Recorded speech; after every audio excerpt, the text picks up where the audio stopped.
with the way that they drew. They drew for a position. So first position is John Rowland, who's running for Senate.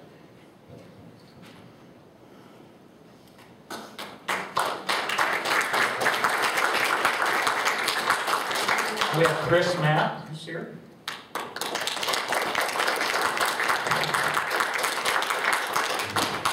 And we have Linda Vega.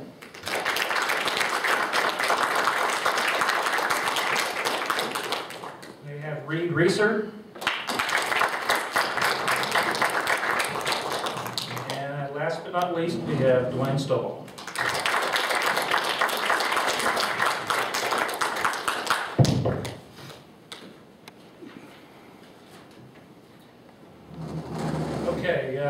John, you have 3 minutes for an opening statement.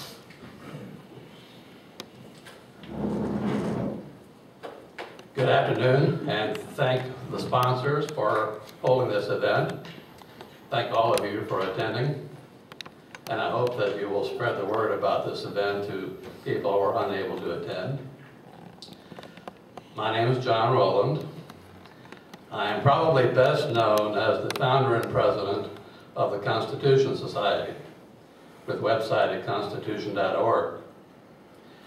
My relationship to the Constitution began early. I read it about 7 years old. I made it one of my missions in life to thoroughly understand it. I committed to it early, and as the years went on, I came to realize that I was one of the very few people who was doing that. Finally, after the government assault on the Davidian compound, I decided that enough was enough, that I had to make a full-time organized effort in the field. I've been a candidate in several elections, and now I am a candidate for the U.S. Senate. Now, the conventional wisdom is that it is not a good idea to be specific when one is campaigning for public office. Keep it general, they say, because if you offer specifics, people will only pick on things they don't agree with, and you will lose more votes than you gain. That is not my philosophy. On my website, johnrowland.net, you will find a lot of specifics. Plenty of things to pick on, but hopefully some things that you can agree with as well. These are bills that are ready to drop into the hopper on day one after I assume office. They don't require anything but a signature, a change of the date, and a second. They're ready to go right now. And if you've ever wondered why candidates for public office keep saying, well, I won't support any more gun control legislation. But have you ever asked, well, why don't they just repeal what's already on the books? And it says, well, but have you seen any examples of them doing that? Well, on my website, you can find those examples. One that would repeal all federal gun control legislation. The second of which, while it wouldn't repeal state gun control legislation, it would make it a civil right that could be pursued in federal court, which would effectively overturn them all. Thank you, John. Now we have Chris Mann. Do you mind if I stand? No, not that. I don't do so good. My name is Chris Mapp. I'm going to set my timer here so I don't go over at all. My name is Chris Mapp. I'm 53 years old. I am from a little town called Port Connor. That's where I live. I'm going to spend my few minutes telling you what got me and what spurred me into this race. I own my own business. I have about 15 years. And one of the first questions you get is, what qualifies you for public office? If you've done 15 years of retail with the public, it qualifies you to be a general in the Army, I promise you. You know what I'm talking about behind your own small business. I want to tell you that being 53 years old, my dad, like his dad, like I've taught my own children, which I have 4, and I've been married for 31 years, by the way, and my wife would not like me not mentioning that. She's an awesome woman. She actually, without her permission, I wouldn't be running this race, because that's your wife's support. It's not going to happen. So anyway, just like my dad and his dad taught him, and I taught my kids, other than serving the military, your obligation and your duty to your country is to vote. We've all done that. We go vote, and we feel like that's what we should do. We hold our chest up high, and we pull the lever, push the button, come the hanging chad, whatever you want to call it, that's what we do. Then we go back home, we pay our mortgage, we go to work every day, we pay our bills, we raise our kids, we save for college, we save for retirement. We do all those things that every normal human being does out there. We save for our daughter's education, if you will. The problem is, nobody's been watching the barn door. Nobody's been watching the back door. It dawned on me after watching everything that's happening that who can I vote for? What can I do? What is it? What part can I play in all this? And it dawned on me because I've always been very political. I've always been very strong in my stance and my beliefs. But the one thing I can do is I can get off my butt. I can go pay my initiation fee. I can pay my tuition, and I can run for office. That's what I can do. That's what I am going to do. Ted Cruz is my hero. I'll tell you right now. When John Cornyn dissed Ted Cruz for standing up and reading the fire bill, and then when he said Obamacare, sure we have to live with it, that was the last moment for me. There is so much more to talk about, from immigration to education, the national debt out of control. There is so much to talk about that that's simply my introduction. And the one thing I will leave you with is this. If we keep allowing the First Amendment to be trashed, meaning it was also about freedom of religion, not freedom from religion, if we turn our back on this country, if we turn our back on God, this country will not survive what is coming. We cannot do what we're supposed to do without God on our side. I'll make that very clear in my platform and very clear in my stance. Thank you. Thanks, sir. Now, I want to remind the candidates, I didn't bring it up, you'll get a yellow sign up in front from Gary.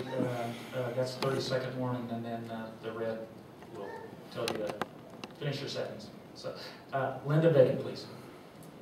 Thank you. Thank you for inviting me today. Thank you for being here. I know that the weather was a little bit not on our side, but I appreciate your attendance. My name is Linda Vega. I was born in West Lubbock, Texas, down by the valley. If anyone knows where that is, we're right by the border. I grew up by the border. I understand the dangers of living there. I am the youngest of 9, and we're all successful, well-educated Texans. And we know that part of success, part of Texas success is earned. And when I travel Texas, all the way from Houston to El Paso, to Lubbock, to the Rio Grande Valley, to San Antonio, I see people like you and me, Texans, who work hard for what they have, and who understand that much of their effort is intruded on by the federal government. And it saddens me to see that, because as Texans, we should enjoy our prosperity. We should not allow the federal government to come into our lives and dictate to us what we can and cannot do. When I look to Washington, I see failure after failure after failure after failure. We keep electing people to Washington, D.C. who give us promises, but once up there, they hold secret meetings with special interest groups only to siphon away our rights and pad their pockets. So I would like to make a difference in that and hold all candidates accountable. Whatever it is that you promise on your campaign trail, steadfast to that. Stand clear. Have the courage to speak up. Have the courage to be the one out there defending our rights, defending our Constitution. We have legislation currently like Obamacare coming into our state that's going to cause us probably a state income tax or some levy of tax to increase in our life. It's going to influence our lives in a negative way that we never before saw. We have surveillance on our rights. Our liberties are being constantly jeopardized by legislation, people listening in our conversations, our internet tracking, things that we have no power to control because we've elected people who bargain away our liberties. We need to stand up and say no more. So in an effort to do that, we need to elect people who are like-minded, who are believing in our Constitution, who are believing in defending our rights as citizens, as U.S. citizens, and as Texans. Because the Constitution is a beautiful piece of work that was written to protect them. And we need to protect that part of our history, that part of our liberty, that part of our right. Because it is a right that we have as U.S. citizens who are part of this great country. Thank you. Thank you, Linda. Reed Reeser, next. Thank you. Thank you very much, Dean Dave, Mary Shannon. Thank you for hosting this and putting it on. Appreciate your time. Before I talk about me, I want to talk about you out there, and that's Americans. And I want to talk about our country. We have, in 200 years, achieved the most powerful, most fruitful, most dynamically generous, outreaching country on the face of the planet. We've done it in 200 years, and other countries have been trying to do it for millennia. We generate 23% of everything that every other country consumes in the way of goods and services. 76% of every invention that helps humanity comes from us. 65% of every charitable contribution, the Red Cross, United Way, Goodwill, comes from us.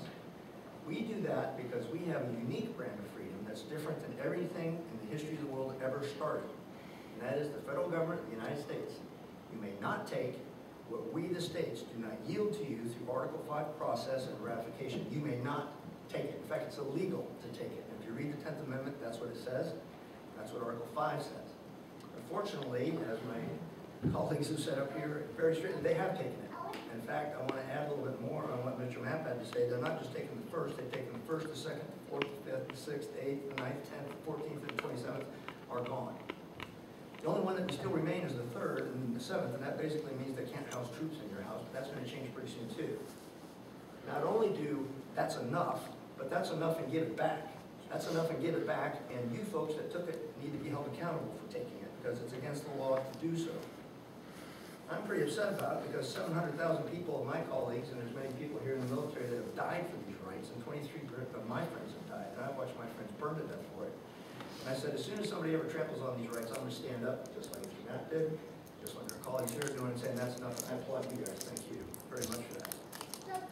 Now, I'm just a simple fighter pilot. I went to the Air Force Academy in astrophysics and got a master's, and I guess that isn't all simple, but got my master's in technology and a PhD in education. I'm working on my second working doctorate in psychology and social psychology. And what I see at the enemy are two things: a corrupt government and a corrupt academia. We are battling 1960s guys that have been LSD hippies that have been writing the Norm Chomsky's, and these guys have been writing hate for America for 50 years, and people are buying it going, yeah, we need some of that central control. Central control kills exactly what it is that we have succeeded in: curiosity, creativity, and innovation. If we continue to allow them to control it, they will destroy it. Just like they've destroyed education, we've gone from first to last while spending the most. They're going to do the same with healthcare, and they're going to do the same with us. There are 5 things that I'm going to say real quick, and I hope I get the answer on later. We have inner city decay, personal lawlessness and lack of our freedoms in the federal government, economic destruction, currency collapse and civil war, and our culture war. Those are put together on purpose. The plan against us has been formulated for 40 years, and we have to work hard to get it back. And I'm running because I believe we need some accountability, and I stand with my colleagues in that regard, and I thank you very much for the time, and I'm out of time. Thank you. Thank you, Reed. We have Dwayne Stovall is next. I don't think I need a microphone. My name is Dwayne Stovall. I am running for the United States Senate here in Texas. I'm a 48-year-old small business owner in Liberty County, just north of Houston. I'm just your average Texan. There's no difference with me and your neighbors and your citizens in your own county. The difference with me is about 7 years ago, I took on the arduous task of self-study of the framers, the founders, the ratification debates. I wanted to find out what was going on with this Constitution and what we live under today. What I found out almost immediately was what the framers gifted us, what the ratifiers agreed to and gifted us, we do not live under. What we live under today is a nation based in socialism. It is not a republic based in federalism. States' rights have been trampled as some of the other folks here have talked about. What I have come to realize is that out of all the positions at the federal level, this one that I have an affinity for, which is the U.S. Senate, is the one that has been the most misused and abused. It is the one that people like George Mason said was supposed to be the mechanism of self-defense for the states with the federal government should it behave unconstitutionally or tyrannically. Well, the 17th Amendment, many of you know, in 1913 took that power away, it stripped our sovereignty, and it jettisoned us out of federalism and into nationalism.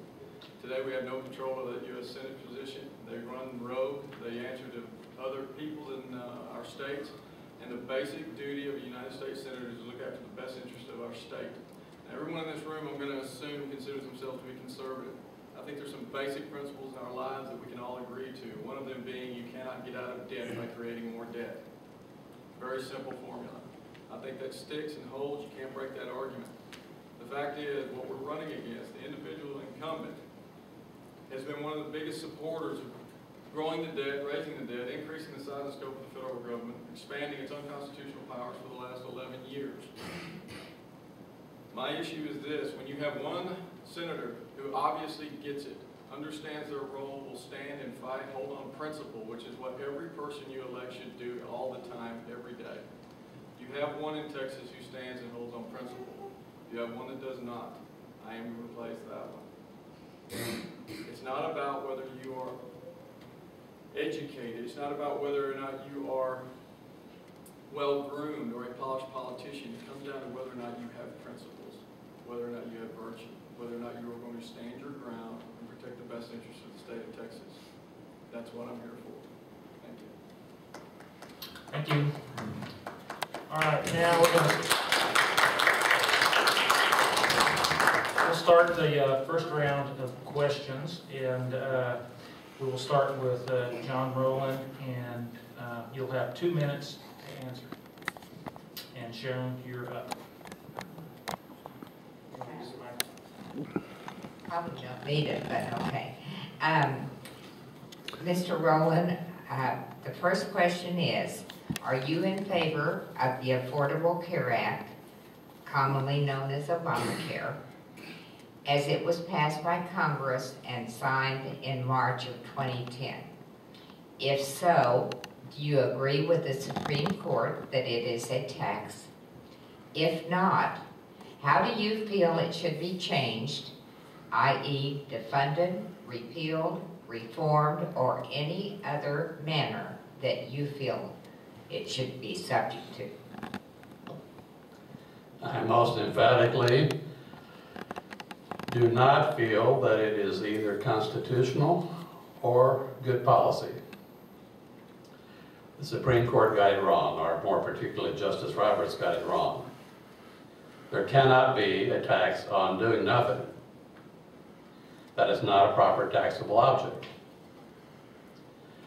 And what we need to do, of course, is repeal it, but more importantly, we need to repeal a lot of other congressional legislation on the subject of health care, because there is no authority in the Constitution to regulate health care, or for that matter, any kind of service. The only authority in the Commerce Clause is to regulate tangible commodities when they cross a border. Not when they're within a state, but only those that actually cross a border. It does not include services, does not include financial instruments, does not include the activities of those engaged in commerce. It doesn't include any of those things. We have 194 years of bad precedents, starting with McCullough v. Maryland, that need to be overturned. And on my website, johnrowland.net, you can see detailed amendments that would do that, decision by decision, precedent by precedent. All right, next question. Each one of the candidates will get to answer that question. So, You want me to repeat the question, Oh, Chris? no, I got it. Okay. Chris. Stand up again. First off, let's start off with repeal it and repeal it now. Healthcare is not about healthcare. It has nothing to do with healthcare. It has to do with control, as you've heard before, 1/6 of our economy. But it's so much more than that. The answer to your question is, very briefly, repeal it. We already have safety nets in place. If this is the second part of your question, I believe it is. If you and I got into a car wreck right now, we couldn't afford it, we're going to go to the county hospital, they're going to put us back together. They're not there for long-term care, they're there for care. Charity begins at home. I have no problem with a hospital making a profit. I have no problem with an insurance company making a profit. That's what we're in business for. The word profit is not dirty. It's a really great word. Free markets allow for profit. I don't care if it's fair. I don't care if it's off the charts. If they offer the service, it's going to save your life and put you back together. What's it really worth? So let's also talk about how we could have avoided that trap. You know, I really think if we just tear down the walls between the states and how insurance companies compete for our business, free markets will solve themselves. They always do. There is nothing that the government is, in my opinion, good at. Free market should not be taking over, except for the military. And in that case, they're smart enough to know to hire people like Boeing to build their products. They're smart enough to know that we're going to train them, we're going to educate them, and we're going to go out there and we're going to defend our border, which is what our military is for. But as far as healthcare goes, our government has no business in the healthcare business. Medicaid has not really worked out quite as well as we would like. Medicare and Social Security are not what I consider entitlements because you paid for them your whole life. I consider the ACA the largest entitlement that this government has ever tried to put out, and it's buying votes is what it's about. Partially. Thank you. Linda Vega. Thank you. Can I ask a question? How many of you have read Obamacare or ACA? Whole thing, yes. Perhaps you should have been in Congress to vote against it, because obviously the people who passed it didn't read it well enough. It's 1,200 pages of nebulous wording. It's going to affect us in this way. Imagine this, there's a family of 4 in Texas. They have to pay approximately $1,200 to $1,500 a year to be insured under this policy. The state will pay 10% of it in the first 3-4 years. After that, the state is obligated to pay 100%. Now I ask you, where in the world are we going to get that money? Obviously from us, from our tax money, from our pockets, from our hard-earned money. So it is not something I will support. It is not something I can support.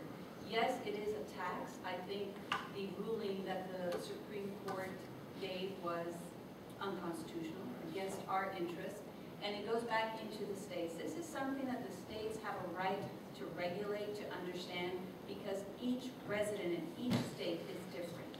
We cannot pay for the health care of someone in South Dakota, let's say, or someone in South Carolina or Louisiana.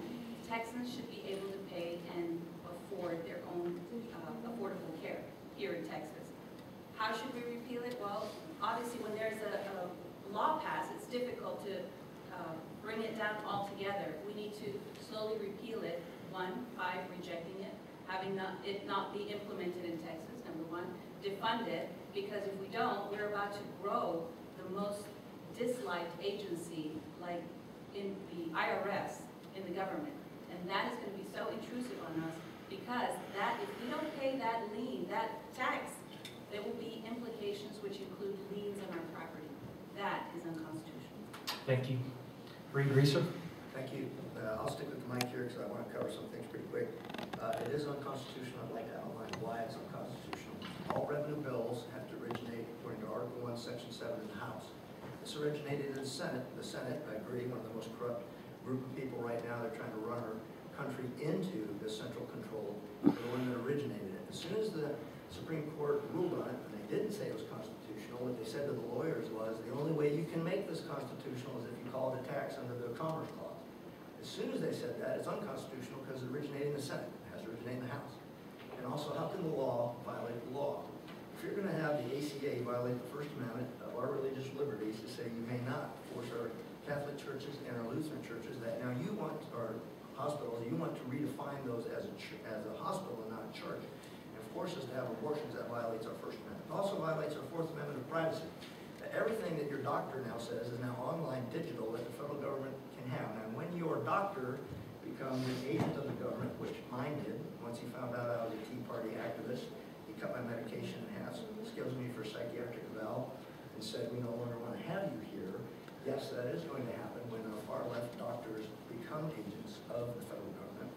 So we left his company pretty quick. It also violates your 10th Amendment. So the reason the Supreme Court justice who wrote it, who chose to judge on it, should be disbarred, in my opinion, because it's unethical. And it should be repealed immediately. Now, as soon as we say repeal it, what we're going to say is every single city is going to say, you guys are cruel and mean, which, to be honest with you, healthcare is not a right. Access to healthcare is. And when you have somebody living in what we would say in poverty, that they cannot afford healthcare, that's true. And to say that, well, I agree that we ought to have free markets do it, but we also are missing the fundamental issue that's going on in inner cities. The inner cities have voted for Obama twice, and they're going to continue to vote for him until we decide to understand the poverty that the Democrats have made in that city, and we need to address how to stop that. So, thank you. Thank you. Dwayne, you're up. Do you want to? necessary, I use the microphone for. Whatever you want to do. Whatever you want to do, slide it down there. I'm less concerned with the general populace reading the 2000. Make it work. I'm less concerned with the general populace being able to read the 2,000 plus pages of the ACA or Obamacare. I'm more concerned that they read the Constitution and have a really fundamental idea that there is no authority in the Constitution for the federal government to involve itself in healthcare, period. It doesn't exist. What we're dealing with is blatantly unconstitutional. I am absolutely opposed to repealing it and replacing it with some version of conservative light, which would not be conservative to start with. It would still be illegal. I am absolutely for the states doing what they're supposed to do, which is protecting their own citizens. As a U.S. Senator, I would be advising my state legislature of whom you would be electing someone to represent. I think everybody understands your congressman represents the people at large. Your U.S. Senator represents the state as a whole. You need a U.S. Senator who is advising their state to write extremely tough resolutions and legislation that will tell the federal government they cannot come in here and do that. They have to push back. I think the federal government has established a track record over the last century that we're pretty comfortable that they're not going to give up any power once they take it. Everybody comfortable with that? I think we've come to the point now where we all understand that it's a national government that is completely unlimited. It can do what it wants, when it wants, whenever it wants, and the Supreme Court does exactly what it's called to do, and that is to stamp it, say it's constitutional, and tell us to move along. The corrections to Obamacare are not going to come in Washington, D.C., they're going to come at the state level. You're going to have to get the state legislators involved and get them to push back correctly, because you have too many people in the federal government who assume that they are smarter than we are. That's as simple as it gets. It's unconstitutional. Repeal it. Do whatever you got to do with it. You don't replace it, and the states have to step up. That's my position. Thank you. Okay. Dave, you're the next questioner, and your question will go to Chris Mapp. Chris? Yes, sir. Okay. Chris, Dwayne just took away my first question, so let me start with the second one. What do you think could be done, or would you do, when the president ignores the Constitution by legislating via executive orders or regulations? And I have 2 minutes to answer that, right? It's a 2-minute question. If I understood the question correctly, I may have to ask you to repeat. You're asking me what do I believe that I would do, or what could be done when the president violates. And that part of the question again, please.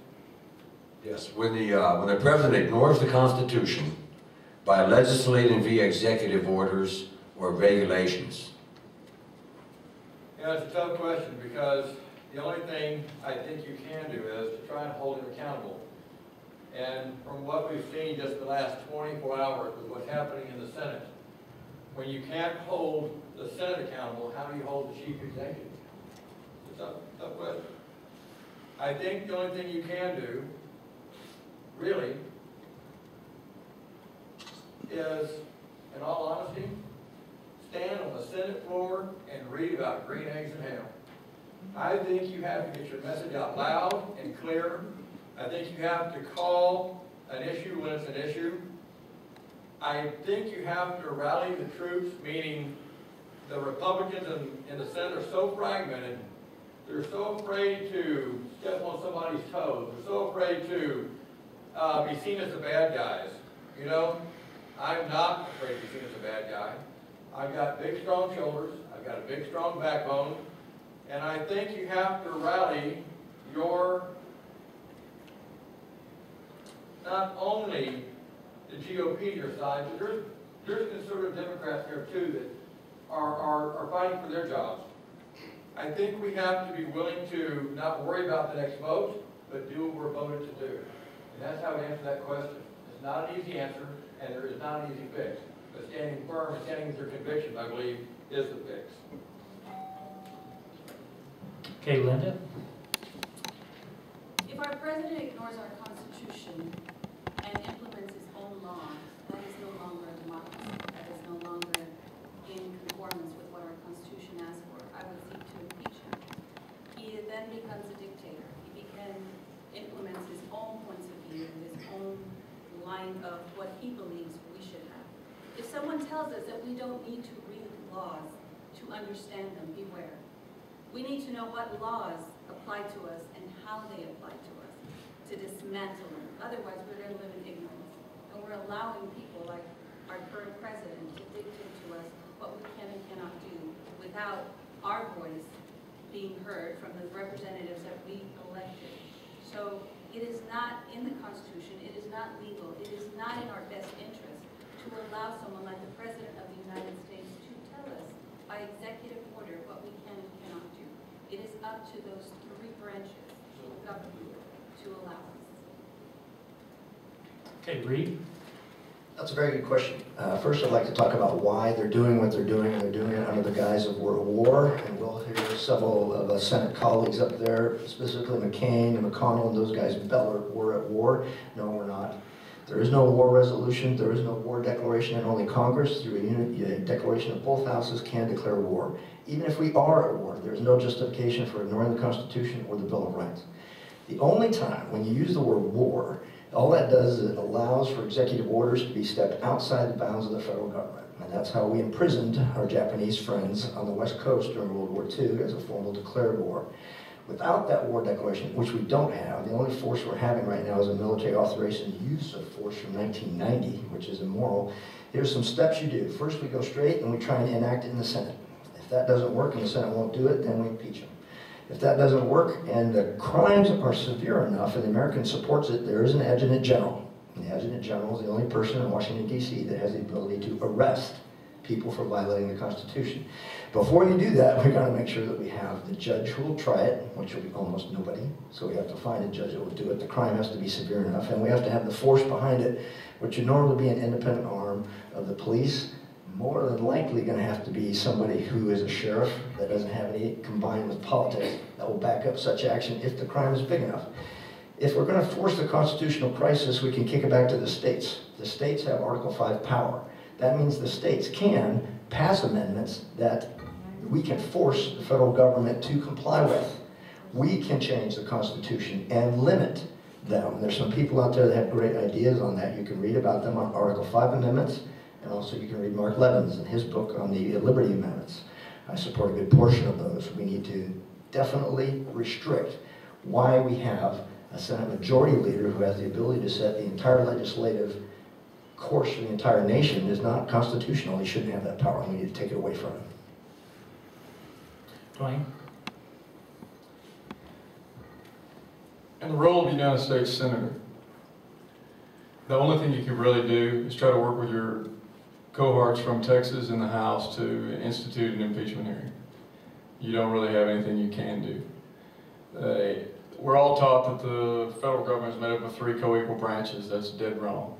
The power lies in the Congress. It was designed that way. Specifically in Congress, it lies with the House. The House can legislate law, raise taxes, declare a law, and has the ability to start impeachment proceedings against anyone in the federal government. Without them initiating it, you got nothing. So what we have is we have many, many decades of a Congress, especially the House, who have abdicated their authority and have allowed us to get into this monarchical king setup where the president is not supposed to have the kind of authoritarian position that he has today, what it appears to be. And he quite literally is the commander-in-chief of the military and the executor of the will of the people. He's supposed to execute the will of the House, of the Congress. What we've got today is we've got people who are arguing over what the president can do for their health care, what the president can do for their marriage. I mean, we're so far disconnected from what the actual powers are of the federal government that we're all lost into this national viewpoint. As a U.S. Senator, you've got to advise your state legislature the best you can, especially if things that are coming up in front of you that are going to affect Texas. And you have to work with your congressmen from your state to initiate any actions that can start to protect yourselves against those kind of actions. If you're acting unconstitutionally, you've got to get your congressmen involved and get them to initiate. That's the simple fact. Okay, John Rowland. Article 1, Section 1, Clause 1 of the Constitution vests all legislative powers in the Congress. Legislative powers are not delegable, not to the executive branch, not to the judicial branch. The president may logically, constitutionally, issue directives to those under his supervision, employees and contractors. He may not issue regulations that govern ordinary citizens who are not under his supervision. Any regulation which is applied to other than employees or contractors of the federal government is unconstitutional. And furthermore, any such regulation issued by the president must necessarily expire when his administration ends, when he leaves office. All directives must be reissued if they are to continue at all with each new president. And if this is not done, the president who fails to do so should be impeached. And frankly, I would have impeached every president, although perhaps not removed, since James Buchanan. That's how far back it goes. So this is not a recent problem, and is going to take concerted action by the entire Congress to reassert its constitutional authority in this area. Okay, thank you. Now we got Mary Lou, you've got the next question, and it will go to Linda Vega. Yes, Ms. Vega, it isn't any secret that during the Republican administration just prior to this one, we had a huge economic crisis right before the next election. Are there any conditions under which you think that taxpayer money should be used to bail out either a private industry or a private company? As a result of our economic crisis that started in 2008, is that your question? That's where I'm beginning the background of it, yeah. Absolutely not. Private industry should be held accountable on its own. That's the whole purpose of capitalism. You start a business, you run it, and if it's prosperous, wonderful. If you cannot meet your obligation, just like anything else, you should not have a safety net of the government willing to bail you out. You cannot prove that it would be to the detriment of the people. For example, the bank bailout that we had. They insisted and scared us to no end that if they couldn't bail out the banks, our economy would collapse. Well, no, that is not what the government should do. Capitalism is standing on its very own. Businesses need to be lucrative. Businesses need to have free enterprise, absent of any government involvement. Certainly we need regulations for overreaching, but if it's a business, it should be allocated accordingly. Our federal government is so intrusive into our bank industry, into our lives, into every aspect of us, that we live in fear almost, that if something doesn't work accordingly, the federal government will come in to rescue us. Point in fact is our recent government shutdown for 17 days. It was as though people were paralyzed. We couldn't have the military move forward. They couldn't apply for any benefits. We had federal workers, over 600,000 people out of work because we had so much government intrusion in our life. And there has to be a limit even in our capitalist business. Okay, thank you, Reed Research. Yeah, thank you. That's a great question. Absolutely not. Should the federal government pick winners and losers in industry? First of all, it's our tax money. It's not federal money. It's your money. And for them to sit back and say, I'm the one that's going to dictate where your money goes is inappropriate. Now, it may sound cruel, but the word bankruptcy is exactly that. It is a bailout. We're going to take you into the courts, we're going to allow you to go through bankruptcy, we're going to restructure your debt, which really means for the folks that are not producing, that are taking too much from your company, that have decided that we're going to limit your profits to the point that you can't expand anymore, you can't support your people anymore, you can't do your research and development anymore, therefore you're not competitive anymore. You need to restructure all that so you're competitive again. If we go in and bail these people out, what we're saying is keep doing what you're doing, you just keep doing more of what you're working harder at what you're already doing, you're going to get more of what you already got. When the federal government gets involved and says, I'm going to bail out GE, or I'm going to bail out General Motors, or I'm going to go ahead and bail out the banks, what we're saying is your bad business model, keep doing it. And the American taxpayer is going to pay for it. Now people say it's cruel. No, you're going to come out of bankruptcy just fine. It's been working just fine in our country for years. So we'll let you go into it. When the federal government now owns General Motors, what they say is they go, you know, federal government doesn't like Pontiac, you're done. General Motors go, oh, wait a minute, we've got this great business model, we've got this new product line, these things come along, and the government says, no, I don't really care, we own you now. That is also part of the plan of the federal government, is to bail these things out so they have ownership and direction in these businesses along the socialist model. So we need to reject that. We need to, those voices, like our president would say, that says, let's keep bailing these people out. Bailing out banks is the worst thought on the face of the planet. And if you look at exactly what happened in our crisis, it was caused by the banks. The banks, and the scheme was, I'm going to go ahead and lend these subprime mortgages backed up by the federal government, knowing that I'm going to get paid back in the first place. These loans I know are going to go bad. I'm going to take ownership of that land, and the taxpayer is going to pay me back. Then I'm going to sell the land and make the profit off of that again, as well as get bailed out. So the taxpayer got hosed over 3 times. It was you people that paid for the banks. Right now, the banks are the #1 industry making money. The stock market is making twice as much, and the banks are making 3 times as much based on our gullibility to say, let's keep bailing them out. Okay, Dwayne Stoll. The unequivocal answer is no. They should never get involved in bailing out any private industry whatsoever at any time. Not only that, they shouldn't be subsidizing any industry whatsoever at any time. About 17 years ago, I started a company called Diamond K Equipment Incorporated. I've been building bridges for the highway department here in Texas for many years. We started a company a couple of years ago called Liberty Testing. We do quality control on the pipelines in Texas. When you run into hard times, and anyone that's in business for themselves or worked for a company that had hard times in 2007, 8, 9, 10, you understand that there are things you have to do to correct yourself. If you are forced into bankruptcy and you go the full end, you can't make it another day, you've got to get help. Those are not the end times. It doesn't end your life, it doesn't end your employees' lives, it makes assets go to places where people can actually put them to use. The labor will go to people who will put it to use. It's there for a reason. What the federal government does by subsidizing these huge corporations is they perpetuate the debt and deficit that goes down the road for our children. They are helping to enslave future generations of Texans in servitude to a federal government. It's that simple. The worst thing we're looking at today is not the Taliban, it's the debt bubble. It's the devaluation of our currency.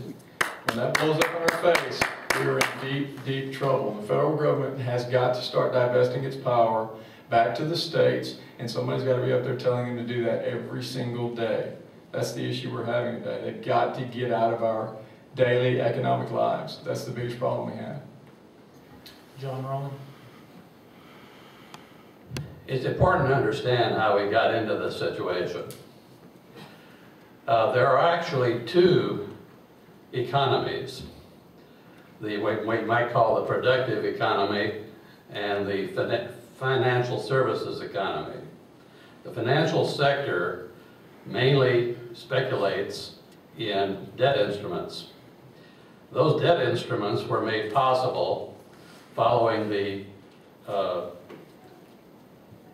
legal tender cases following the Civil War and the Legal Tender Act, which tries to make Federal Reserve notes legal tender in the United States. That is the foundation for it. Everything else has stemmed from that. Unfortunately, the problem is, where do we go from here? If we were to simply let the financial sector collapse, it would take the productive sector with it. So what is needed now is an orderly process of separating the productive sector from the financial sector, putting the productive sector on a new currency basis, which would require constitutional amendment, to base currency not on gold or silver, which there's not enough of it to work, but on units of energy, megajoules, and then to allow the financial sector to collapse in a way that it would not take down the productive sector. So you wouldn't be starving and rioting and people, actually physically dying or going to war because of it. Managing this transition would be a huge undertaking.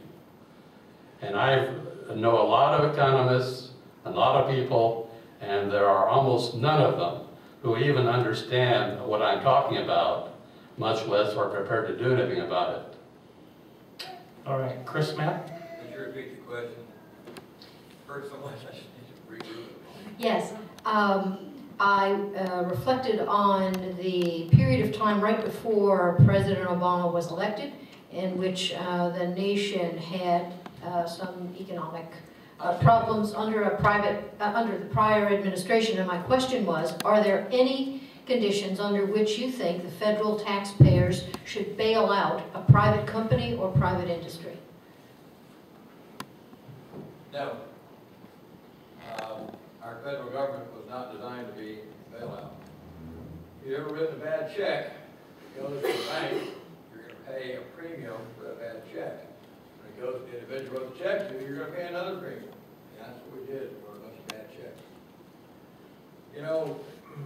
The reason I do not concur with any type of government bailout is one reason only. We've somehow forgotten in this country that it's okay to fail. Failure builds character. Failure, painful enough, will absolutely rally you to success. You would think that I should be the most successful guy on this planet. I have had my share of failure. Most of the time, it's due to my own undoing. That's exactly what's happened with the car companies and with banking. The only thing I will tell you is, after all that shook out, and I almost lost my business, terrible. If you've ever known what pressure really is, I can assure you, when your note is called, you'll know what pressure is. Not when it's $50, but when it's about $1,500,000. I was able to keep it all together. I was able to bring it back up out of the ashes. We never failed. But that challenge made me partly the person I am today. Just remember that failure is not a bad word. Failure leads to better things.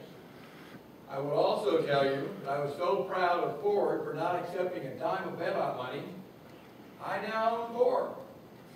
I don't think I told anybody in the beginning, I worked for General Motors dealerships for 15 years. Guess what? Ford and Toyota did not take a dime. I could not be any more proud of them. Thank you. Somebody want to answer that? Okay, we're going to round two now. We're going to speed it up a little bit. And Sharon, you'll start with the first question. It'll be a 1-minute response to her question. And then each one of the panelists will have an opportunity to follow up with you.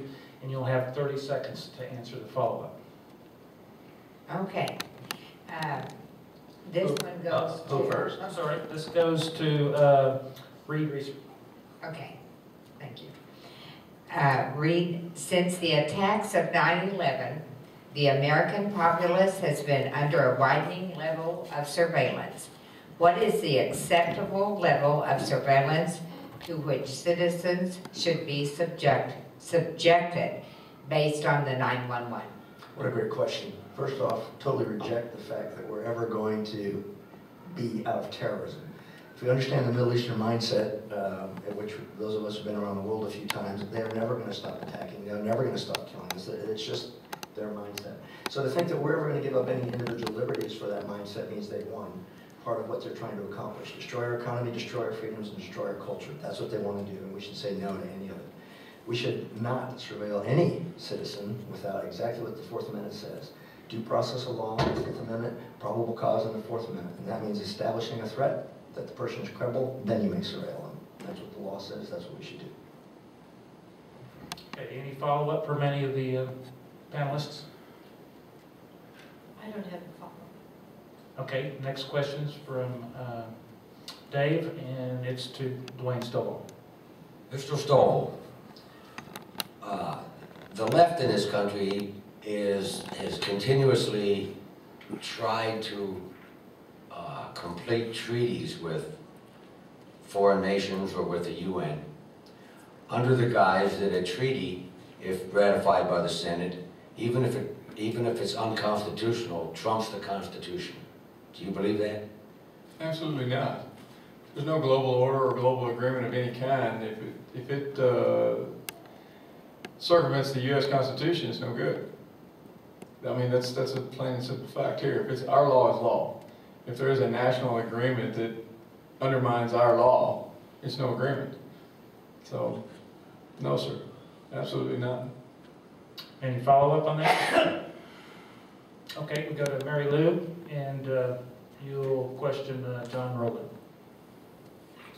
Yes, Mr. Rowland, after you're elected, when you move into your Senate office, the phone's going to be ringing off the hook from lobbyists of all different types, from education, from energy, from commerce, from insurance, from every area of business life in America. Who will you listen to, and how will you select among the influences that will come to pass on you and your staff? Well, I used to be one of those, albeit unpaid lobbyists, and there would not be very many people calling me if they knew anything about me. For the same reason they never called Ron Paul. Because essentially, you know, the only thing that I would have any interest in them would be to help me do research. That's what I did as a lobbyist. I didn't have money or votes, but I did have the ability to draft legislation. So I did that for a number of members. That's what gave me access and influence to get what I wanted done. And money is only one of the things that lobbyists contribute to the process. Actually, the major thing they contribute is research, often not on subjects which they even have an interest. But members of Congress and their staffers do not have expertise in most of the matters before Congress. They simply don't know very much about what they're doing. And if they didn't have outsiders coming in on their own nickel and doing the research, the situation would be even worse than it is. Of course, those are not disinterested researchers, so that creates a problem in itself. Okay, we need to go to the next question. That was a little over a minute. Sharon, you got a question for Chris Mackley.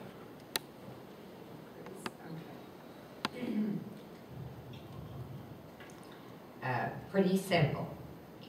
What should the U.S. do with the illegal aliens already in the country?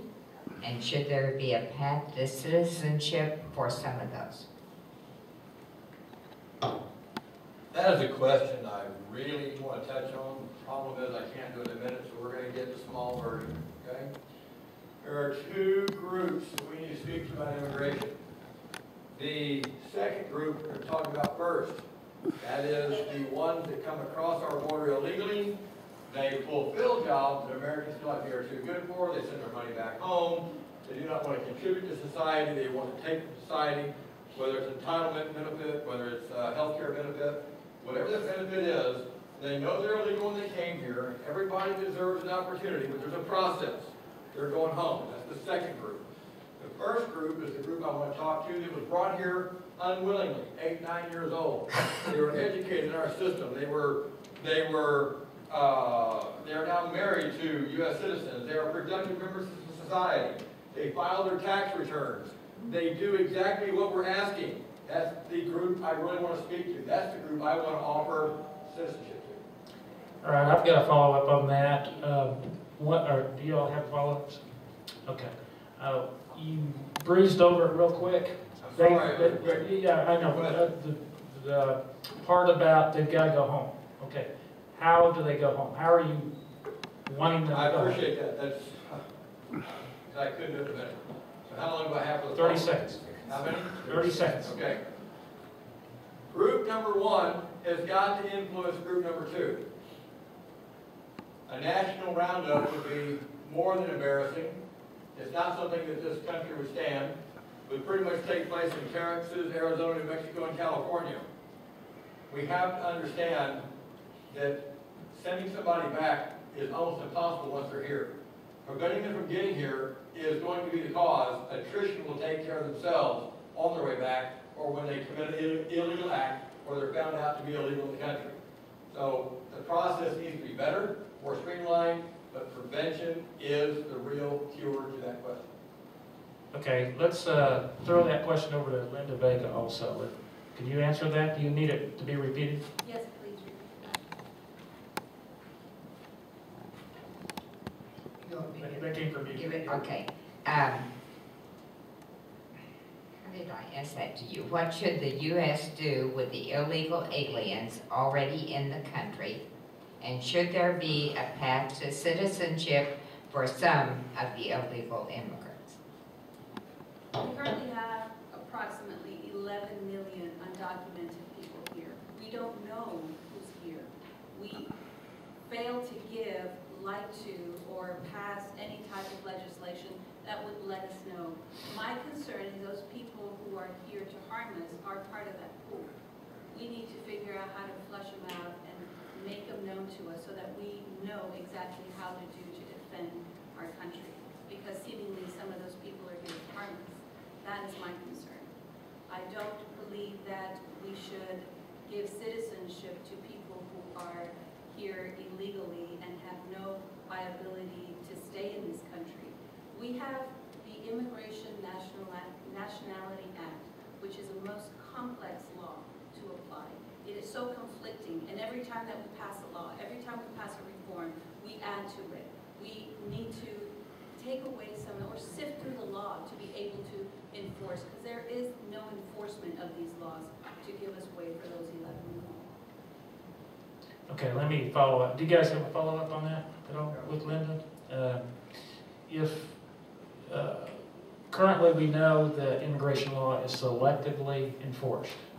Okay. How would we enforce, what would you do to make sure that current immigration law is enforced? Again, it is the most difficult application of law. To have its enforcement is through executive order. It is through a memo from the District Director of Immigration Naturalization. It is a difficult law to enforce. So we need to curtail it, and either we're going to have it mandatory, that law applies to everybody, not through executive order, not through executive direct memo from the District Director, but the act itself. And then if we can enforce that act, we would be better apt to deal with the 11 million. Okay, Reed, would you like to answer that question? Yes, sir, I would. Thank you. Good question, Dean. I don't support anything that puts in illegals actions against a legal immigrant. So if you're here illegally You will know in law that we should enact to give that person an advantage over someone who's trying to come here legally. For the folks that are here illegally, that are intending to do harm to our country, and that includes the folks that are drugs and the cartels, and I suspect there's far more than 11 million. I'm going to guess around 20 million, and they are all the way up into the states and all around our country. If you're here illegally with the intent to do harm, you should be, just what our laws say, arrested, prosecuted, and sent back or jailed in our country. If you are here illegally and you desire to stay, then the solution is simple. If you're here and productive, if we understand the Hispanic culture, which when we say Hispanic, that's a lot. There's Venezuelan, there's Cuban, there's all kinds of different Hispanic cultures. They're hardworking people. They're honorable people to their families. They normally do not support abortion. They're faithful folks. If you want to stay here but you're illegally, you're going to have to make an admission that you broke the law. And that means you're going to have to go and serve your penalty just like everybody else does. And that means you're going to accept that you're a felon. You're not going to be able to vote. You can't have a gun. You're going to have probation. And during the time that you are going back into the queue, you may stay here until the legal immigrant that is ahead of you is here. Then you can come off probation. I don't support any action. Dwayne, you want to answer that question or move on? Say that again. I'd like to answer. Okay. Chairman? Okay. And you have 1 minute to answer. Could I chime in on that one? Yeah, I'm just going Yes. to Yeah. All right. I'll be short. What should the U.S. do with illegal aliens already in the country? And should there be a path to citizenship for some of the illegal immigrants? Speaking as a candidate for U.S. Senate, the main priority would be securing the border. Because right now we're looking at a revolving door. You can ship them out, but they're coming in as fast as they're leaving. As far as what do you do with the ones that are already here, your state legislators are going to have to step in and decide what they're going to do. You're looking at budgetary issues, whether or not you're going to be able to actually deport everybody, how you're going to round them up, how you're going to go after them. This is a whole different issue. I'm one of those. I've been an employer for many, many years. If you're asking a personal opinion, I think the employers in Texas are going to have to come to the table to help with the situation. Because they don't come here to, whether people like it or not, they don't come here for welfare. They come here for jobs. That's the vast majority of the issue. If you take away the debate to get a job, then the illegal aspect of it, they're want to break the law. Because ultimately we have to remember it is a law. This is not Texas versus Mexico. I'm more concerned with the senatorial role of looking at it from the bad actors that are coming across the border and the security aspect. I think Texas legislature needs to step up on their end of the what to do with who's here. Okay, Dwayne, as a follow-up on that, and you're a small business owner, you employ people. Do you use E-Verify? I've worked on numerous projects that use E-Verify. I'm not a fan of E-Verify. If you're talking personal aspect, I'd like to see a T-Verify. I'd like to see a Texas, someone mediating between Texas employers and the federal government. There's too much information being attained by the federal government on everybody all the time. And that's another way for them to do that. And I would rather be able to verify employment, verify social security numbers, or whatever you want to do here in Texas, and keep a barrier between us and the federal mass collection of data mining they do. You've got to report to the federal government anyway. You got to report wages and social security numbers and everything. You can submit social security numbers all day long. You're going to get screened once every 3 or 4 years. You might get a letter. The laws are set up to help the employers. They're not set up to screen employers at all.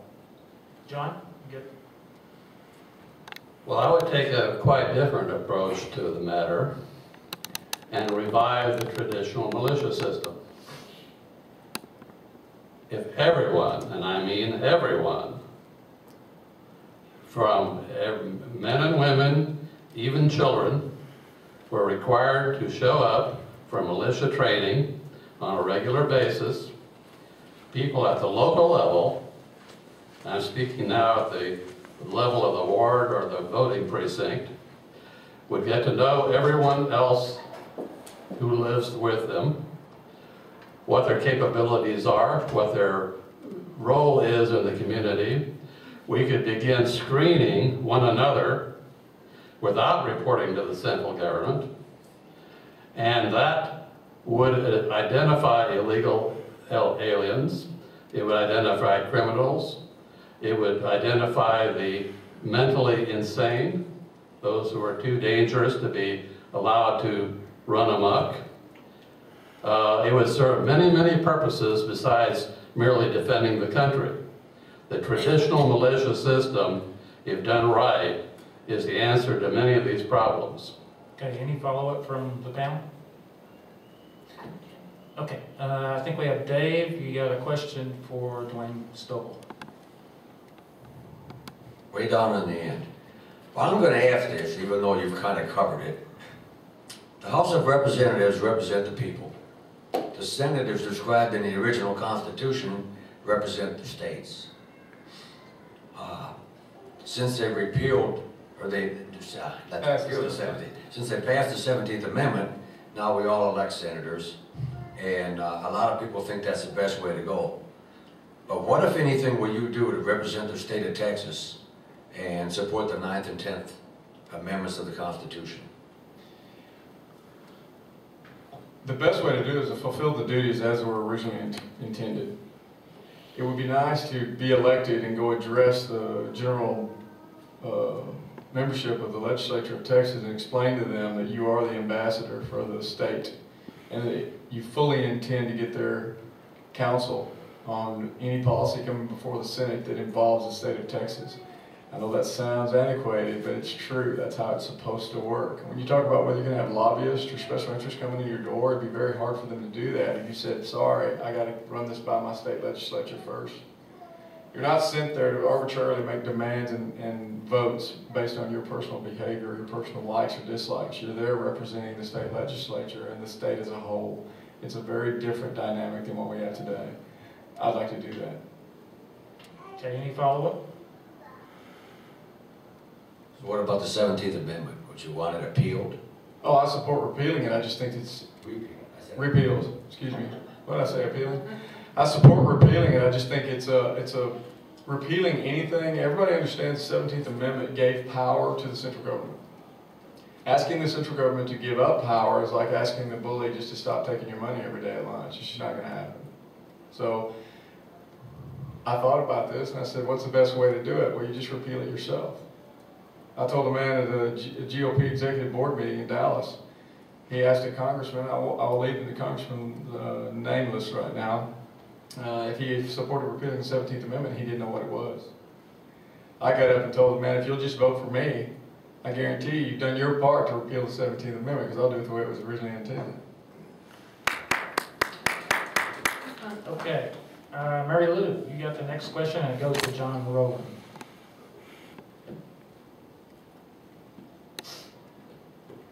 I'm thinking, John, everybody here, I think, thinks that the budget should be balanced.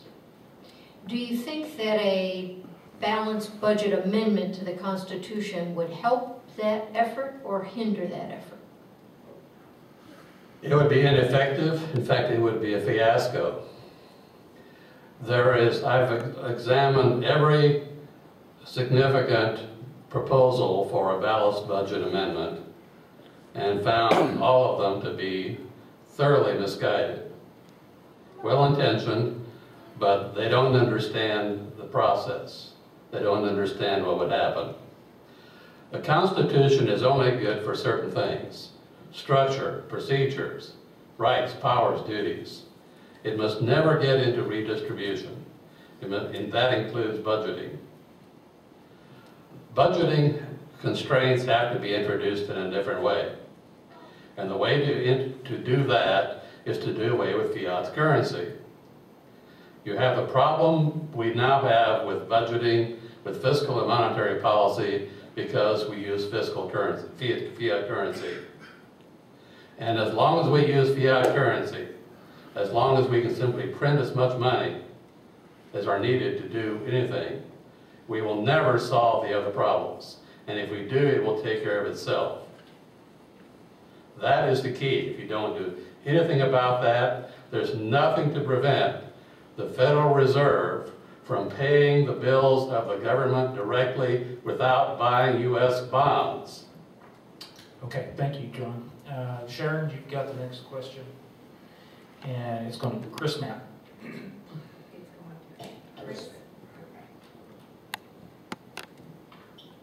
Okay, Chris. I'll make this short and sweet, since we're heading near the end.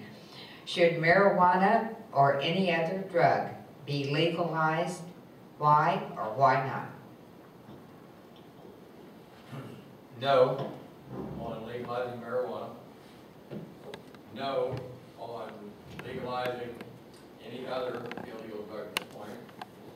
My stepmother and I, who was a great visionary in the GOP, had this discussion a lot. She wanted drugs legalized. We battled on this, a lot of eating at the dinner table. Here's what I will tell you. I have spilt more alcohol than most people will ever drink. And I will tell you that even what is legal today, alcohol is a detriment to our society. If we can't control what is legal, and we definitely can't control what's illegal, it's like amnesty. How is that going to help the matter at all to bring it to the table and say now that it's legal? No, I am not for any type of legal drug orientation for anything that's illegal now. Okay, any follow-up? Do you have a follow-up on that, Sharon? You good? Yeah, I'm okay. Okay. John, you got, or Dave, you got the next question. It's going to Linda Vega.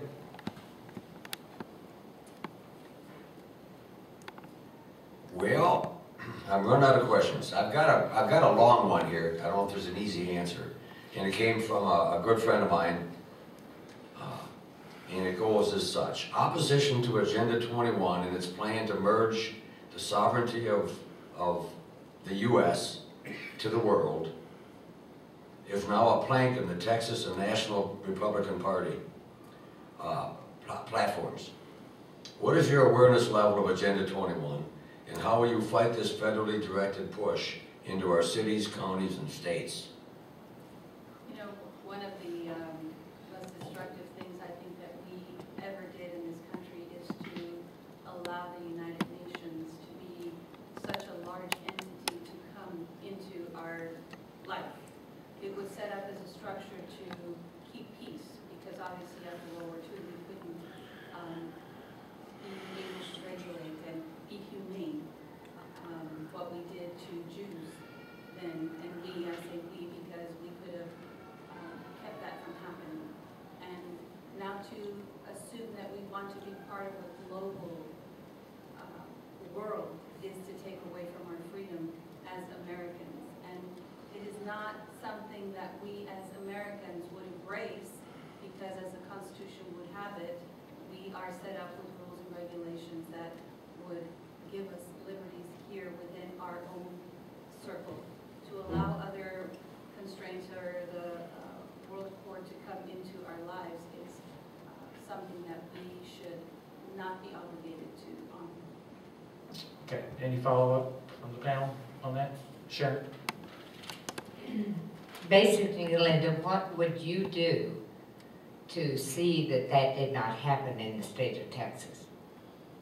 As a U.S. Senator, I would certainly, my job, of course, is to advise the President on international matters, ambassadors, and I would certainly not allow myself to sit by the wayside and not be vocal about protecting our rights.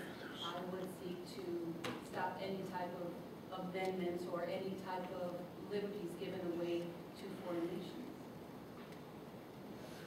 Any other follow-up? Okay. Mary Lou, you've got a question to Reed Research. Yes.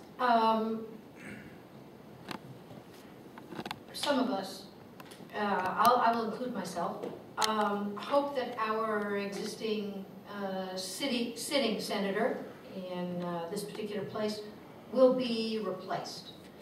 How would you draw a distinction between your beliefs and our sitting Senator Cornyn? Fantastic. Ma'am, I'm not too excited about demeaning the man's character, but I'd rather demean what he's done. He has illegally voted down the Fourth Amendment of the Constitution of the United States. He and 82 other senators did so. Article 5 of the Constitution says he has no powers to do so. He has, behind closed doors, conspired and voted for Senator Feinstein's increased funding of the NSA spying and established 800 fusion centers in our nation to spy on you. Not to spy on Al-Qaeda, not to spy on you.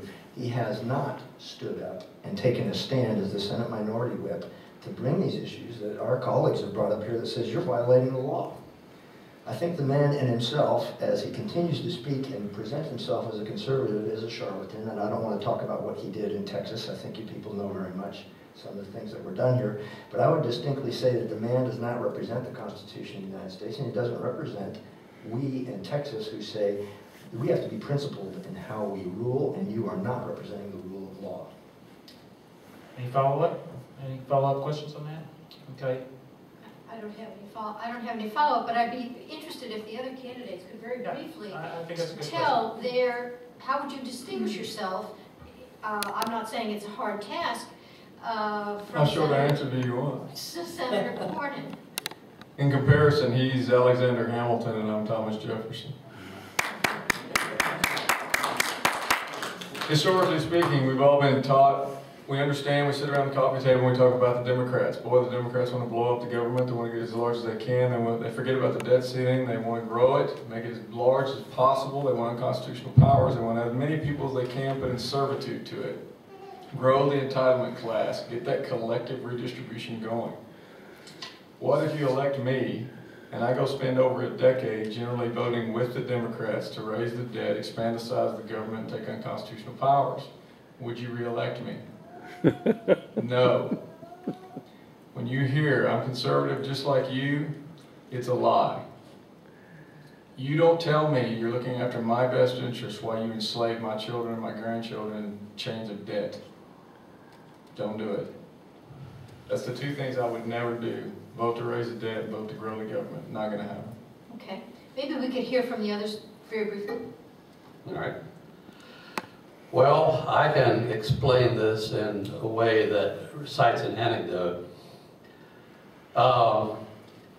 Senator Cornyn once was a keynote speaker at the Federalist Society convention in Washington, D.C. a few years ago. And as usual, I got to the microphone first and asked the first question. I won't try to recite it here and now, but he was unprepared for it. He was like a deer caught in the headlights. But everyone else at the convention instantly understood the implications of it and broke out in applause and laughter. He never did catch on. I'm afraid that, although he's a nice guy, he looks good, he is not a crusader, he's only a trailer. And Texas needs another crusader. And Chris, could you go ahead and compare yourself to Senator Cornyn? Sure. And by the way, before I start, I don't drink anymore. I don't drink anymore. I want to qualify that. Yeah, that was going to be a follow-up. Start with that. Anyway, I'm not going to diss John Cornyn. Here's what I'm going to tell you. Here's our differences. Under great leadership, like Ronald Reagan, John Cornyn would be a good follower. You just touched on that. He would be a great follower. He knows the rules, he knows the process, he knows the procedures. He's poised, positioned, and he's financed. And when somebody like Reagan is at the helm, you have somebody to follow the lead with. He is not a leader, he is a follower. In my case, I am a leader. In the absence of leadership, people will run amok. That's what's happening with our Senate right now. We don't have a concentrated leader. We do not. I would be that leader. I told you a while ago I have a strong back and big shoulders. I think that leading is what this nation needs, and I think that's what Texas needs. And that's what I'll ask you a question. Ms. Vega, could you distinguish yourself from Senator Cornyn? Well, I think the moment that I would be voted in as senator, I think I would actually lead, not sit by the wayside. He has voted again to take away our liberties by allowing surveillance. So I ask, is he there to defend our liberties or give them away? He voted for surveillance to expire in 2017, which means that's additional time for the government to be listening in and looking into our private lives. He voted against VAWA, the Violence Against Women Act. Voted for it in committee, against it on the floor. So I ask you, is he for violence against women or against it?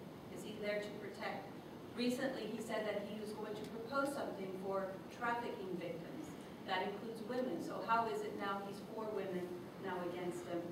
I'm not sure which John Cornyn law that he is there to protect us. While in office, he voted to increase the debt ceiling various times, which grew our government. So I'm not sure if he's there to limit the government, be conservative, or expand it. Thank Okay. you. Everybody, yeah. Okay, let's move into the lightning round now. 30-second answers to the questions. And we're going to go through these real quick, and then at the end you'll have 2 minutes for a final statement, a closing statement, and we'll be done. Okay. Sharon, you got a question? Okay. And it's going to go. Second answer? Yeah, it's going to go to John Rowland. If you can't answer it in 30 seconds, I don't know. Okay, well, you probably can't, but I'm going to ask it anyway, okay? Where do you stand on same-sex marriage and civil unions?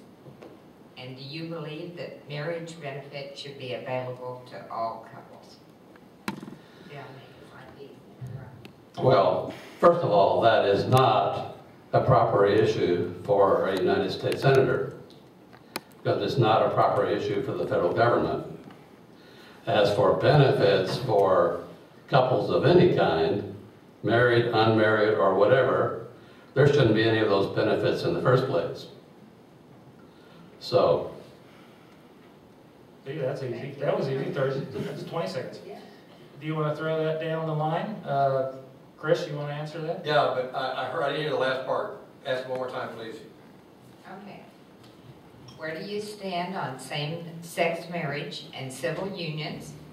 And do you believe marriage benefits should be available to all couples? That's very easy, very quick.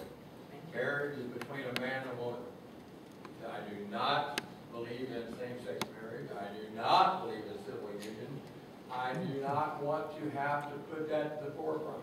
I will tell you very simply and very plainly that my personal view is exactly that. The government's role is not to really get into that, but I will tell you, no to each one of those questions. Not a problem. Okay, Lindy.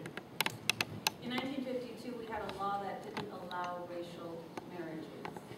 Blacks could not marry whites, Hispanics could not marry blacks, Hispanics could not marry whites. We allowed the government to come into our lives and tell us what legally we could love and could not love.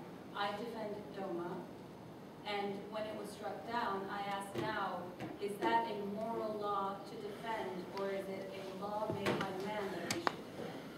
We should be clear about what we can extend to married couples as far as what the law allows. Reed. Yeah, thank you. Marriage is a 6,000-year-old religious institution. I don't know when the state ever got involved in the first place. But since they are involved and they choose to be involved, I think we need to make it very clear what the LGBT community wants, and it is not equity.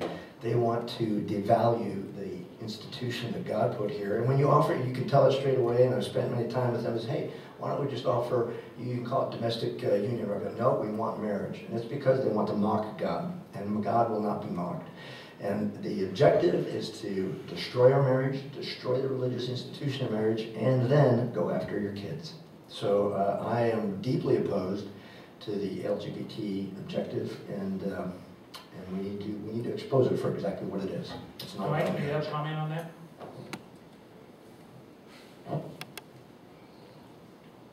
The federal constitution authorizes no authority to the federal government in any way, shape, or form to involve itself in marriage in any way.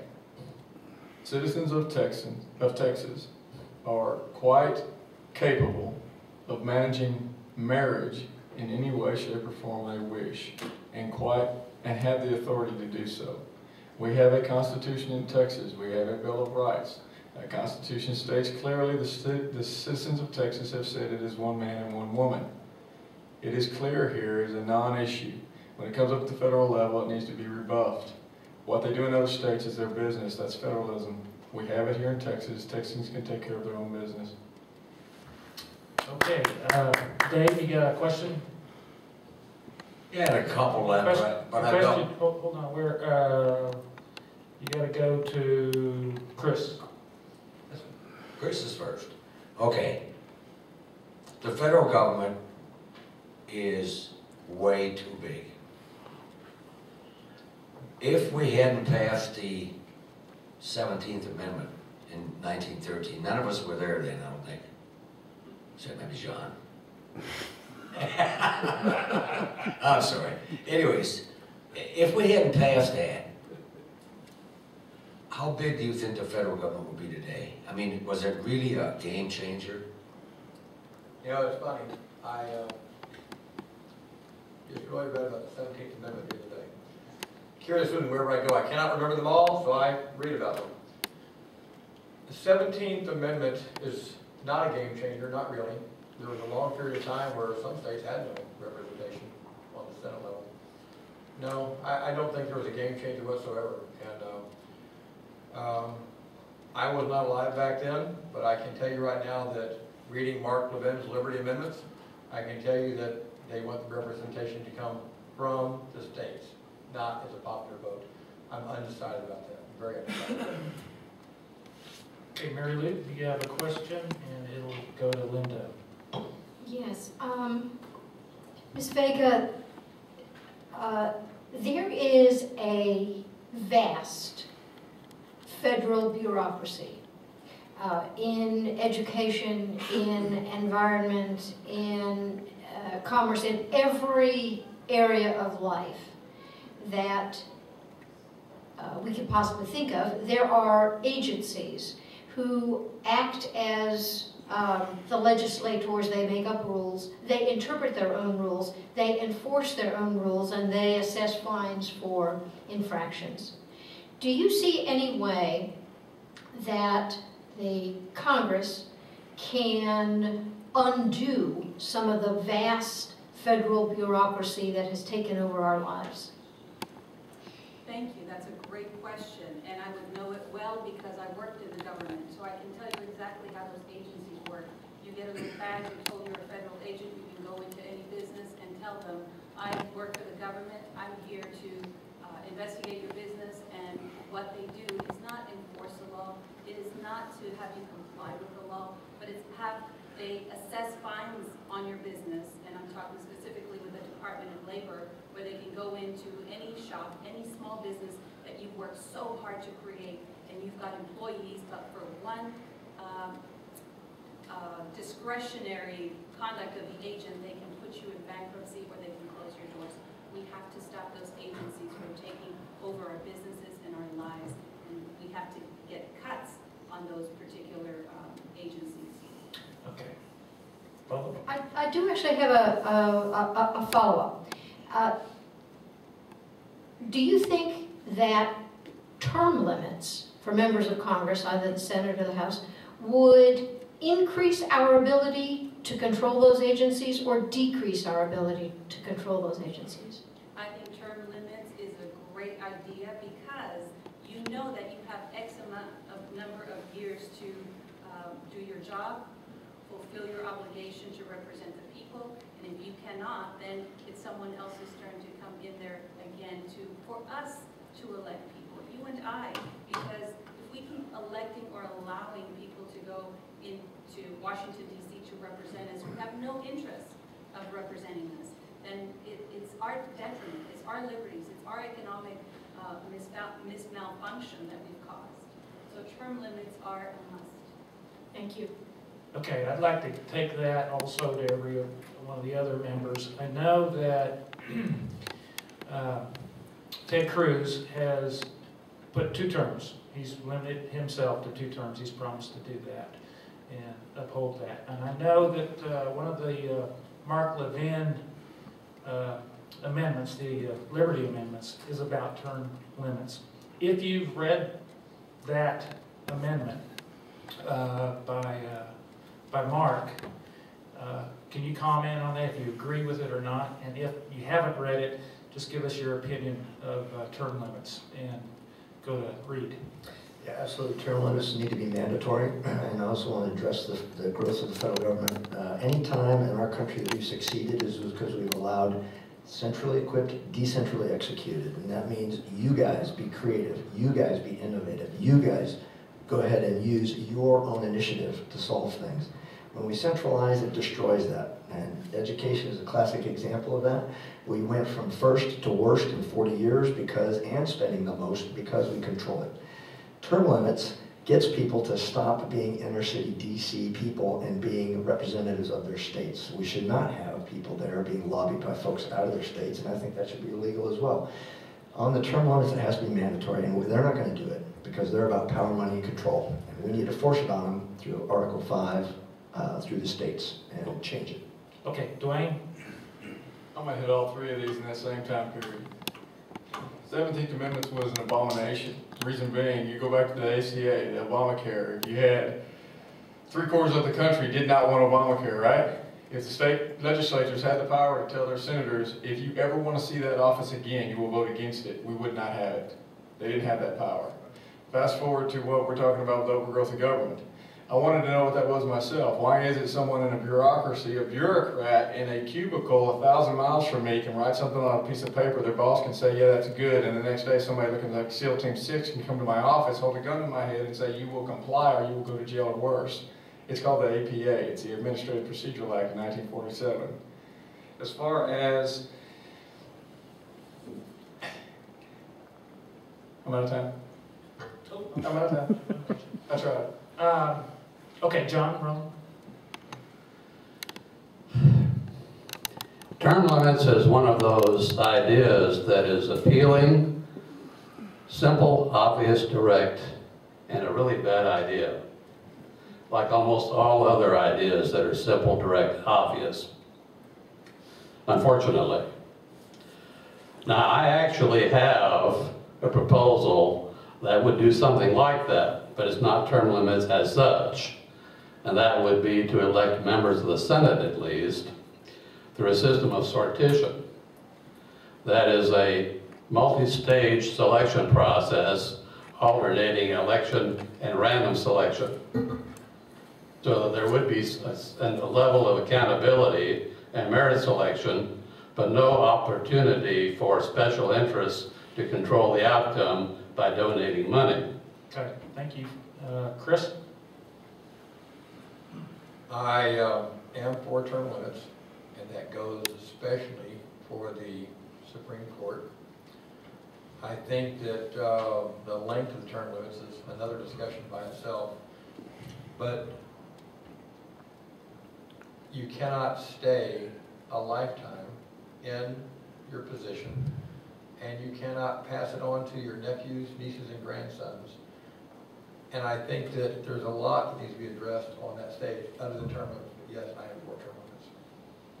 Okay, that ends the lightning round, and now we're going to end the order this time as opposed to the way we had the opening statements. So, Dwayne Stovall, you have 2 minutes. 2 minutes. I'm going to tie this into your term limit question. When the framers designed the Constitution, if you read the Constitution, you'll still find the old original formula of 30,000 citizens per representative. The reason they did that was because there was a high likelihood if you live in a community of 30,000 or right thereabouts that you would either know the person you're voting for directly or you would know someone who knew that person. You would have context of character. The reason you're here today is because you need to get a gut instinct of context of character. What we've got to get to is we've got to get to principle and virtue representatives, senators. You've got to elect people because of principle. You can't elect who they throw out in front of you and say they got the most power, they got the most money, they got the most name recognition, they were polished. That's who you need to vote for. Reject that. You've got to vote for people you know are going to stand their ground and protect the state of Texas. The best interest of Texas is what we're dealing with. And every few generations there is a group of people who are asked to give their lives, their fortunes, and their sacred honor. And I'm afraid that's being forced upon us. I'm asking everybody to step forward, get involved, tell everybody you know this is serious. The recipient class is equal with the producer class, and we were steadily heading down the road to socialism and communism. I know those are big words, everybody hates to say them in the media, but it's a fact. It worries me for my children. It worries me for the future of Texas. That's why I'm running for this today. Thank you. Anything else, Dan? Also, I want to add my colleague, I would say, sir, we already are socialists. If you look at Karl Marx, he says the gifts and talents of the few should take care of the needs of the many, and that's what we're doing. Right now, we got 42% of our people employed. We have 165 million jobs, 365 million people. We have exactly addressed what we're supposed to do here and say we got to stand for constitutional principle value, yes, but if we say that we're just going to do this conservativeness, we're going to lose. We're going to lose every city because we're not addressing the 40 years of what the left has done to destroy this. Every single city voted for Obama twice. And if we don't go back and say education is a failure, 72% of people dropping out of Detroit, 53% Philadelphia, 36% right here, 50% Hispanics. We say, great, they can have jobs. No, the left has killed the jobs too. They've taken industry away, and it's a lie for global warming. Those of us scientists who look at it, it's purely meant to destroy the cities. Now you have people with no education, no jobs, no access to wealth, and those are the ones that are voting on the left. So not only can we say, yes, we need to be principled, but we need to also come out and say we have proposals, and that's what a senator is supposed to do, is say, look, we have people in welfare, and the research from Harvard and Yale say these people want to work. They are there. More whites are on welfare than anybody else. Of course, driven by population. They want to work, we just don't have it there. If you're talking about cutting budgets, we need to be careful, because the number one expense in anything is people. So we have to grow the private sector. We've got to get people working. We've got to get industry back to our cities. We've got to get people having access out of wealth. And from that time, we're out of poverty and into wealth, empower them, then we can stand back and say principle. If we're just going to go principle, principle, principle, conservative, great, the cities are going to laugh at us. Just like they're laughing at us right now. We've got to have solutions. And that means we can't run on you stink. We've got to run on not only do you stink and you're illegal, but here's some alternatives that make sense. And that's why I'm running for senator, because I like to propose some scientifically based, solid solutions. Thank you. Okay, Linda? Thank you. Remember the Alamo? I do. I'm a Texan, and I want you to remember that. We are tenacious people in Texas, and when we were told we could not win in the Alamo, not that I was present, but we were fighting an army that was larger than what we had. We were fighting for our right to exist, our right to be, and that is exactly what we're fighting in this particular race. We are a country of success. We are a state of success. We are a country that is loyal to that flag that we pledged earlier to, and to this Constitution. Texas and the United States is a success not because of size of government, but because of the strength of its people. The strength of you and me, our ability to vote, our ability to have that courage to stand up when all odds are against us, and to vote and speak up our mind for something that we believe. That is the America that I love. That is the America that I want to rebuild. And that is the America that I want to represent. I am a Texan like you. Big heart, big courage. Thank you. Thank you. Chris? There are 4 things I feel very strongly about. We talked about some at the very beginning. Number 1 is the absolute growth of our national debt. And our government printing money at an alarming rate and buying a lot of that debt. If you thought that the tech bubble or the housing bubble was a disaster, the next one to come is not going to be pretty. So the second thing I really focused on is entitlements. Way too much, way too many. It has to be brought down to a level of, I don't want to say 0, but it needs to be brought down. Immigration. That is number 3 on my focus. We have huge immigration issues. But let me say this out loud and say it very clear. I am not an Indian. I was not naturally born here back in the day. My parents came from someplace. More than likely your parents or grandparents or their parents came from someplace. So immigration is a nation that we are all about. We are about immigration, but there's a right way, there's a wrong way. I do not want a softer, gentler, and kinder military. If I give you what I truly believe about the military right now, It would probably shock you, but the one thing I would tell you, I told my sons, when you go, I do not want you to bring back a medal for no kill.